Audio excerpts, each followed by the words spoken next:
Welcome to Dodgers Daily. I'm Casey Porter. I'm so glad that you decided to tune in. We have a great show for you today. Today's topic is the left-handed pitching in the Dodgers organization that will be available for 2023. Do the Dodgers have enough? We're going to cover all the guys that are on the 40-man, plus a couple of guys that, maybe could be added down the road or that are at least available. So we're going to talk about whether the Dodgers have enough left-handed pitching for 2023 going into next season. So that's today's show. But before we dive into that too much, if you like this video, just a reminder, if you like this kind of content, click that like button, leave a comment, tell all your friends about Dodgers Daily, and share this video so Dodgers Daily can keep growing and we can keep providing you content like this in the future. Okay, who are the left-handers in the Dodgers organization that the Dodgers will lean on for 2023? Clayton Kershaw has not officially re-signed yet. The rumors are that people are pretty much confident that he is coming back for next year, but he is not officially on the 40-man roster yet. So that leaves Julio Urias. He is the only left-handed starter that is left on the Dodgers 40-man roster now that Tyler Anderson, Andrew Heaney were let go. So let's talk. We've seen Julio Urias and we've seen Clayton Kershaw quite a bit. I don't think you need me to go over their games and what they're like. I think you've probably seen them enough. So let's talk about all of the other guys in the organization, all the other left-handed pitchers that are available for the Dodgers in 2023.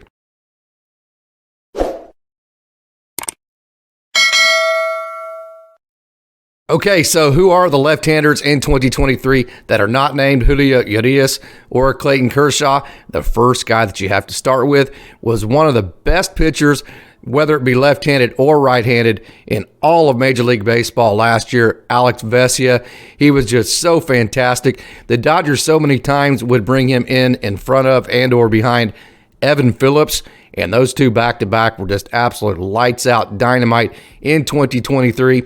As a matter of fact, he had a 2.15 ERA for 2022 last year. And in the playoffs, he did not give up a run in his 2.2 innings. So Alex Vesia, absolutely no doubt about it, top shelf reliever for both lefties and righties. He is not just a left-handed specialist.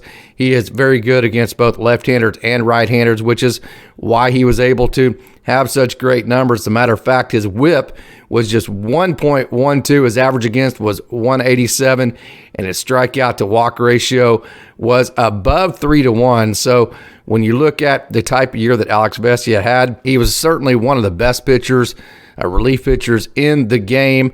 And so, the Dodgers will lean heavily on him in 2023. Vesia, what type of stuff does he have? He features a four-seam fastball that sits around 94. He has a slider that's 85 and a changeup also that's 85. So the couple of things that really make him effective, one is that he's able to get lefties and righties out. Of course, he's better against left-handers being a left-handed pitcher, but he is still good against righties.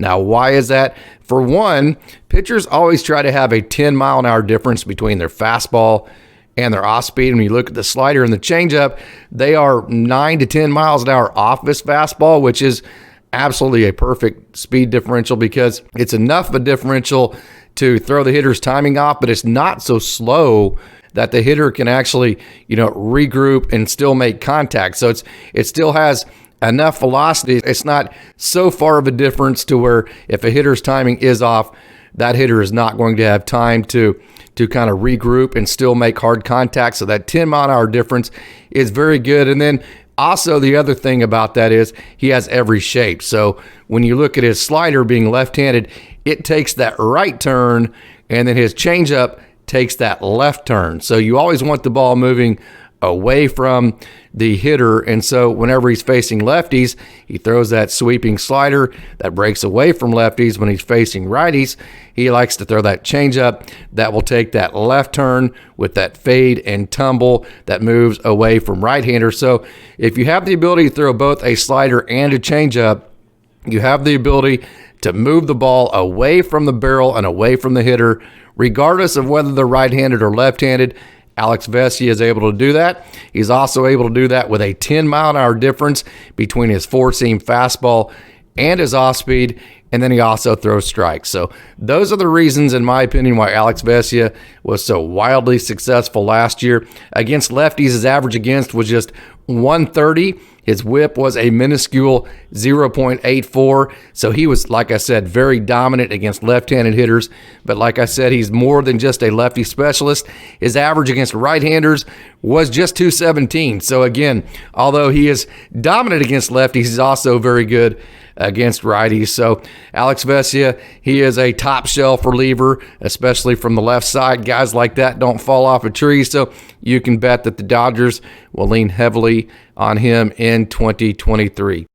Okay, the next guy I want to talk about is a young man out of Petaluma, California, Justin Brule, 25-year-old. We saw a little bit about him. Kind of an interesting situation with him and both him and Caleb Ferguson.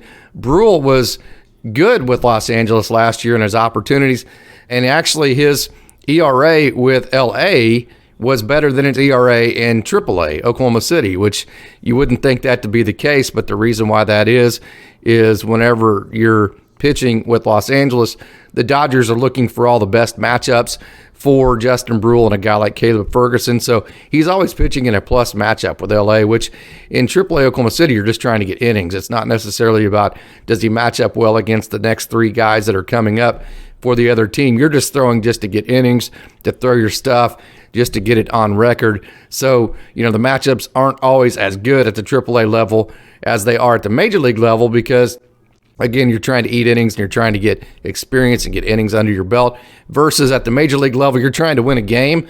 So it's all about the matchups. So you tend to pitch against better matchups at the major league level than you do the AAA level. So that's not something that, although it kind of looks weird on the surface, that's easily explained. So let's talk about Justin Brule a little bit. In 2022, he logged 23.2 innings in Los Angeles. He had a 3.80 ERA. And like I said, he had a better ERA with Los Angeles than he did at AAA Oklahoma City. He has a cutter, Justin Brule does. His cutter he throws about 65% of the time, which is pretty heavy. So he likes throwing that cutter that it's almost like what the old-fashioned in the 80s, what we used to call a slider. It doesn't have necessarily depth, but it has a lot of east and west movement to it, so it just breaks away from the left-handed hitter's barrels. So he throws that cutter 65% of the time, which when you look at pitch mixes and the amount of times that guys throw their most dominant pitches, 65% of the time is quite a bit. So he relies on that cutter quite a bit. His cutter sits at 86. He also throws a sinker, which is basically a two-seam fastball, at 89. So he's either sinking the ball and getting depth with that sinker, or he's getting more east and west movement with his cutter at 86. So his cutter's 86, his sinker is 89, and then he has the sweeping slider. That's really his off-speed pitch that he throws in the high 70s. So he's able to throw that sinker that gets some depth to it. He's able to throw that cutter that gets a lot of east and west, and he's able to throw that slider that kind of gets the best of all worlds. That is 10 to 12 miles an hour off of that. So it's a good pitch mix for him. It's a situation. He doesn't have a changeup, so you would assume that he's going to be left-handed dominant in terms of his splits and where he profiles the best in terms of matchups that the Dodgers would put him in. And like I said, last year with LA, he showed well during his time with Los Angeles and showing his ability to get left-handers out at a good rate. So I would assume that he will get more major league innings in 2023. I would think he would be one of the left-handers that the Dodgers would go to out of the pen, and that he would spend more time with Los Angeles in 2023 and play a bigger role. So let's talk about another guy, very talented guy, Fergie. Caleb Ferguson, very talented left-handed pitcher that fought injury last year in 2022. He's a 26-year-old left-hander out of Jefferson, Ohio. He was drafted in the 38th round. If you followed Dodgers Daily much at all, you know that I absolutely love these stories of guys being drafted low, really working, and then working their ways up to a situation like Caleb Ferguson.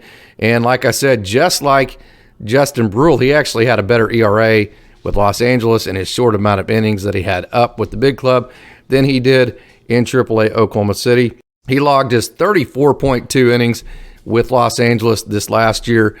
That, in 2022, partly due, like I said, because of his injury. In his 34.2 innings with Los Angeles, his ERA, check this out, Ferguson, was 1.82. So like I said, he made the most of his opportunities when he was up with Los Angeles, plus some. He is very good with an ERA of 1.82. His whip was just 1.15, which is good. And his strikeout to walk ratio was above 2-1, which you never want it to go below 2-1. So strikeout to walk ratio was good. His ERA was very, very good. His whip was good in his 34.2 innings that he got in Los Angeles at the major league level. And like I said, that actually, his ERA was better, and you can assume because, again, like Justin Brule, he was given better matchups to face at the major league level, whereas at the AAA level, you're just bringing guys in not based off necessarily the other team's lineup, based off, is it your night to throw? Do you need innings to throw that night? So you're not necessarily getting the best of matchups. You're just getting innings in based off of whether it is your time to throw and whether you need to throw innings that night. Ferguson, now check this out. When you talk about the style of pitcher he is, in the past, he has shown as many as 6 different pitches: four-seam fastball, curveball, slider, cutter, changeup, and then I think I said slider earlier, but also the sinker. So he has shown 6 different pitches in the past, but this last year in 2022, I don't know if it was because of injury or whatever, just limited amount of innings at the major league level. At the major league level, he only threw his fastball and curveball. His four-seam was 95 miles an hour.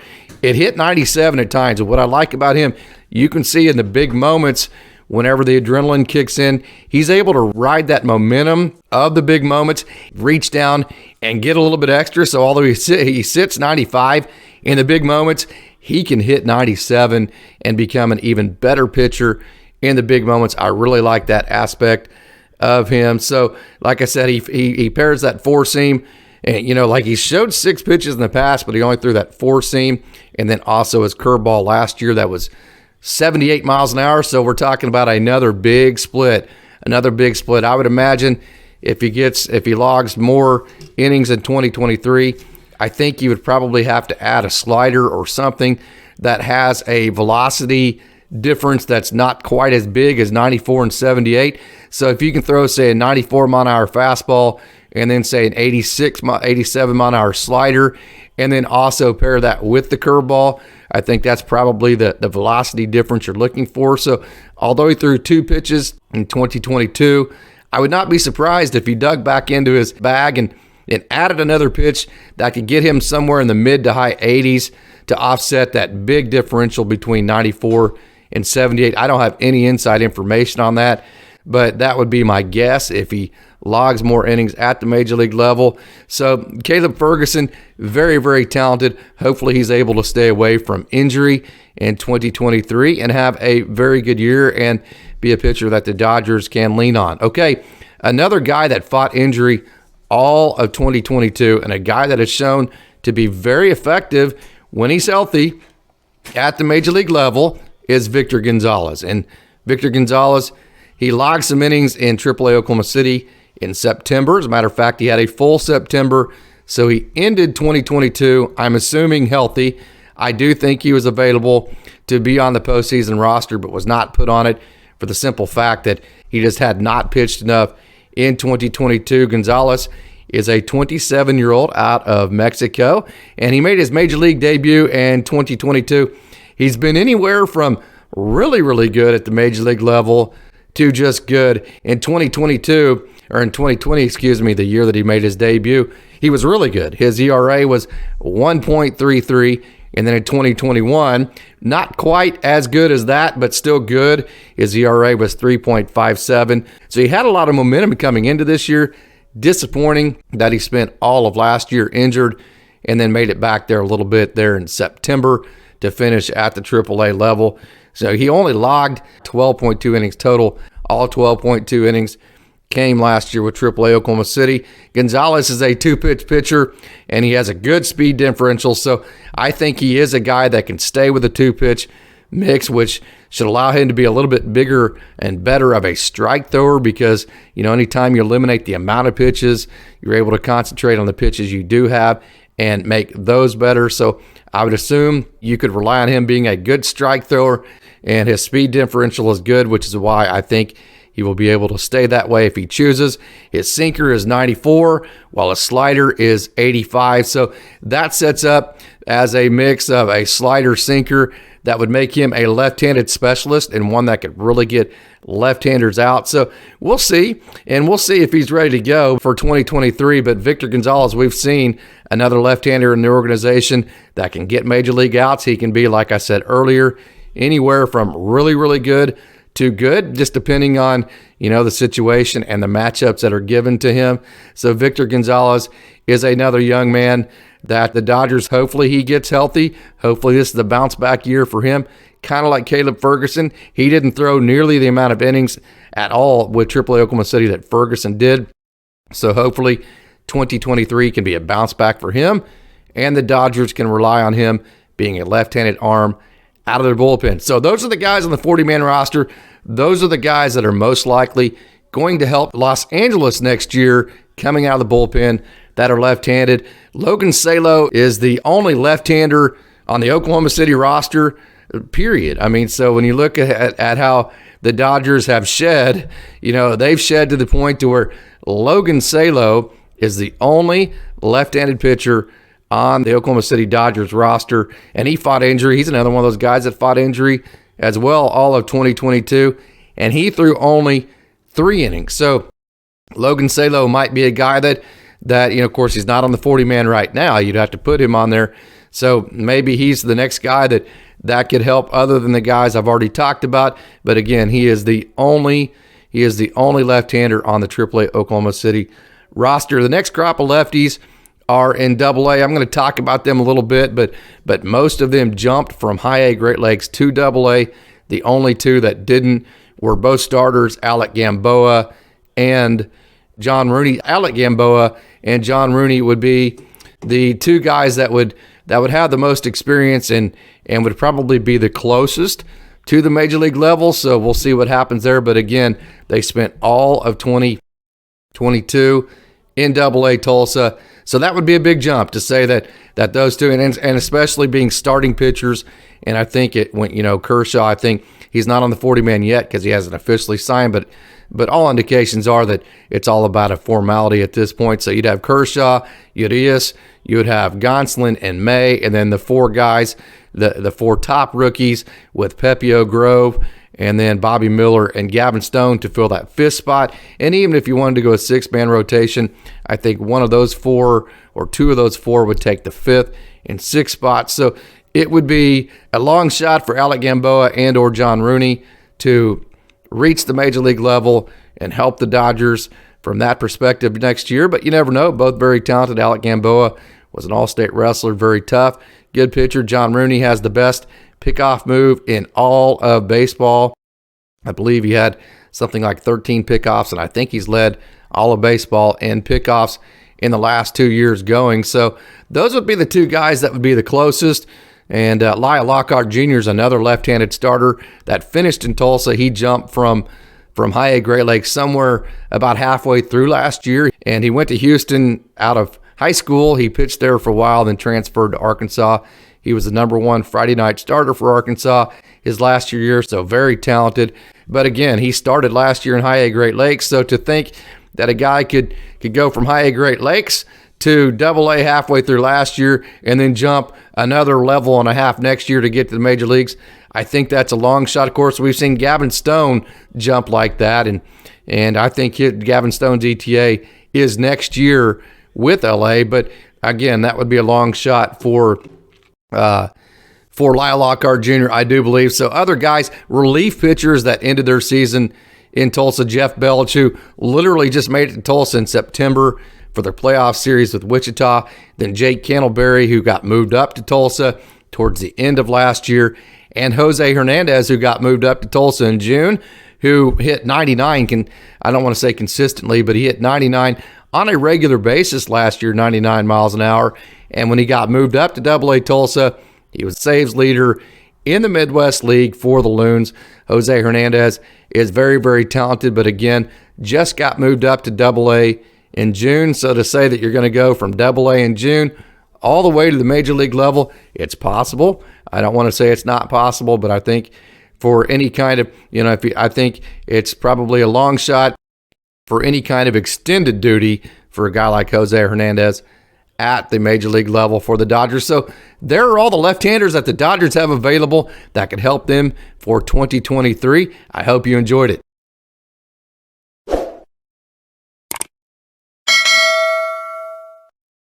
I'm glad that you tuned in to Dodgers Daily and with our show today about all the left-handers that are available in the Dodgers organization for 2023. And I also hope that you tune in to our next edition of Dodgers Daily. I also hope that you visit DodgersDaily.net or visit Dodgers Daily on all the social media platforms, Facebook, Twitter, Instagram, or TikTok. I also hope that you become a subscriber to the Dodgers Daily podcast on your podcast streaming service of your choice. Just one more reminder, if you like this video and if you like this kind of content, click that like button, leave a comment, tell all your friends about Dodgers Daily, and share this video so Dodgers Daily can keep growing and we can keep providing you content like this in the future. As always, thanks for tuning in, and go Dodgers.